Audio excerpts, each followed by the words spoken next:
Et si je vous disais adieu Google, adieu Samsung, bye bye Apple, plus de Play Store, c'est fini. Et à cause de qui?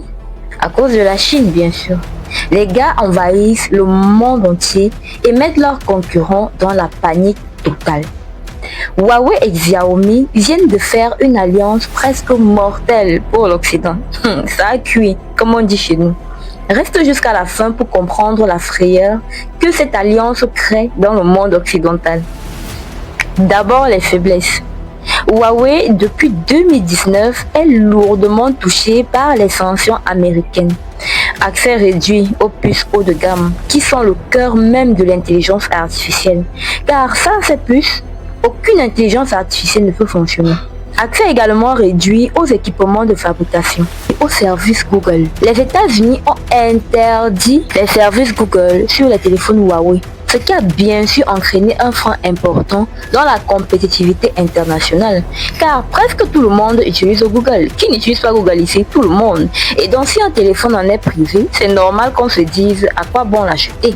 Bien que Huawei ait pu conquérir le marché chinois qui, rappelons-le, y a fait plus de 41% d'envoi de smartphones au premier trimestre 2024, il reste quand même derrière certains rivaux sur la scène internationale. Xiaomi, lui, dépend encore largement des fournisseurs étrangers pour certains composants critiques comme les puces premium et les fonderies. Dans un contexte de tension géopolitique, c'est un risque pour lui car il se dit « Si mon voisin Huawei a pu être sanctionné, ça veut dire que mon tour n'est pas long. Ils vont sûrement refaire la même chose avec moi. » Compte tenu de cela, les deux ont donc décidé de faire une alliance. Mais l'alliance n'est pas que basée sur les faiblesses, il y a aussi des forces. Huawei, lui, détient un vaste portefeuille de brevets. On parle de plus de 120 000 brevets. Il est également leader dans les réseaux, le RAN et les infrastructures, également dans la 5G, et dispose également d'une forte capacité à piloter vers la smart car et les solutions de connectivité automobile. Dans le marché des smartphones pliables, Huawei avait 27,5% de part au deuxième trimestre 2024, le plus haut d'ailleurs. Xiaomi, lui, dispose d'une forte présence mondiale dans les smartphones. On connaît bien ces marques, surtout ici en Afrique chez nous. Les smartphones sont abordables avec des caractéristiques vraiment très intéressantes. Personnellement, je préfère et de très loin les smartphones Xiaomi que les Samsung, Apple et que sais-je. Xiaomi est également spécialiste dans l'écosystème IoT et les objets connectés. Il maîtrise le hardware et les logiciels pour objets connectés, ce qui lui donne un avantage considérable dans le domaine des maisons intelligentes. Elle n'est pas également derrière dans les véhicules électriques et les révisions rapides des produits de smartphone. Alors, qu'est-ce que cette alliance va apporter concrètement? Tout d'abord, dans les smartphones, l'accord de licence croisée qu'ils ont signé concerne les brevets de 5G, 6G et tout ce qui sera créé après. Et cela permet aux deux entreprises d'éviter les blocages juridiques, d'accélérer les innovations réseau-appareil. Mais cela ne résout pas totalement le problème de la dépendance aux composants de pointe.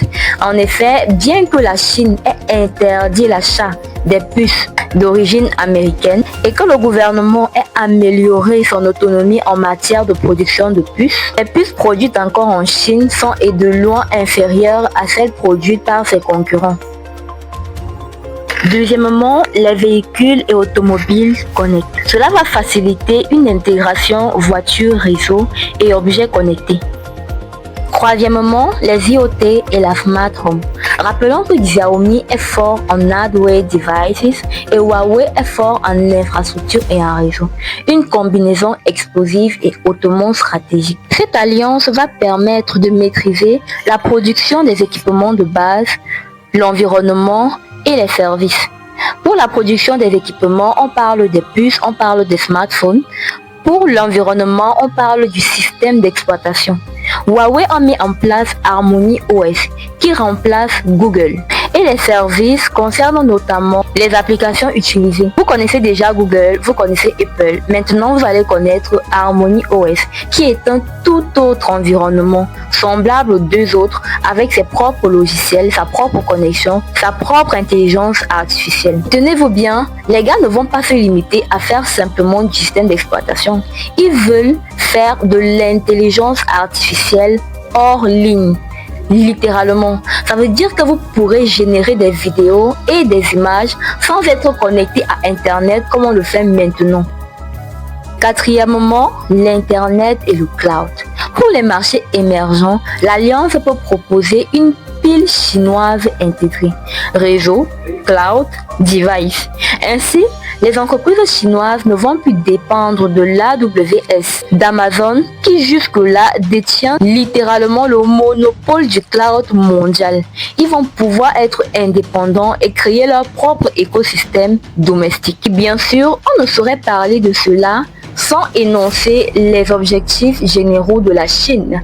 Car oui, bien sûr, cette alliance n'est pas anodine. Parce que la Chine a encouragé cela, la Chine l'a prévu. Tenez, il y a de cela quelques années, la Chine parlait de ses objectifs 2025. Et parmi ces objectifs-là, elle parlait de sécuriser son autonomie dans les technologies critiques comme les puces, les systèmes d'exploitation et les équipements réseau. Elle parlait également de dominer les standards et les plateformes, la 6G, les objets connectés et les voitures électriques. Dans ces objectifs, elle parlait également de créer des champions nationaux capables de rivaliser globalement à long terme. Eh bien, c'est fait.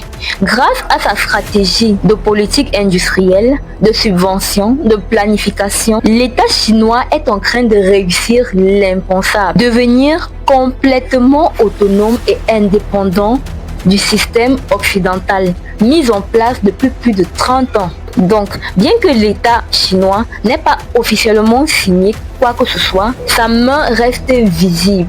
Les incitations, les orientations stratégiques, la standardisation sont autant de méthodes utilisées par Pékin. Quoi qu'il en soit, l'Occident est encore bel et bien leader. Les seuls marchés encore véritablement ouverts à ces deux entités à la fois sont l'Afrique, le Moyen-Orient et l'Amérique du Sud. On parle d'Apple, de Samsung, de Google, de Qualcomm et de TSM qui influencent les standards, les modèles et les fabrications. L'écosystème occidental reste puissant malgré tout et le rapprochement chinois Huawei-Xiaomi peut être vu comme une réponse stratégique et donc permettre à ces géants-là de mieux se préparer et d'améliorer leurs méthodes. Maintenant, que dire de l'Afrique? Pour l'Afrique et les autres marchés, le risque de dépendance est beaucoup plus élevé face aux solutions chinoises. Mais l'alliance Huawei-Xiaomi peut accélérer l'arrivée des smartphones 5G, des solutions IoT et des réseaux beaucoup plus compétitifs à coût inférieur grâce aux synergies. Là où les Occidentaux passent le temps à faire des produits haut de gamme pour des personnes richissimes, le marché chinois propose des alternatives. Désormais, on peut avoir un téléphone moins cher avec des capacités beaucoup plus intéressantes. D'ailleurs, le marché africain des smartphones est l'un des rares à croître chaque année. Mais il y a également des risques. Si l'ensemble réseau, cloud et device sont tous d'un même écosystème chinois, les pays africains peuvent perdre la maîtrise locale des données et dépendre des serveurs à l'étranger et d'outils de contrôle externe, comme c'est le cas aujourd'hui avec l'Occident. Du coup, il est plus qu'impératif pour les pays africains de s'autonomiser à leur tour, de former leur propre réseau, leur propre cloud, leurs propres services et devices, bref, de mettre en place leur propre écosystème. En résumé, l'accord entre Huawei et Xiaomi n'est pas un simple partenariat de marketing. Non, c'est un mouvement stratégique clé dans la compétition technologique mondiale. Standards, souveraineté, chaîne de valeur. Pour l'Afrique, c'est à la fois une chance et un choix critique. En tant que spectateur, consommateur ou acteur tech sur le continent, il faut rester en alerte, comprendre, négocier et garder des options. Si vous aimez les actualités tech, n'hésitez pas à vous abonner, à activer la cloche de notification pour ne manquer aucune de nos prochaines vidéos et on se dit à bientôt pour une nouvelle actualité.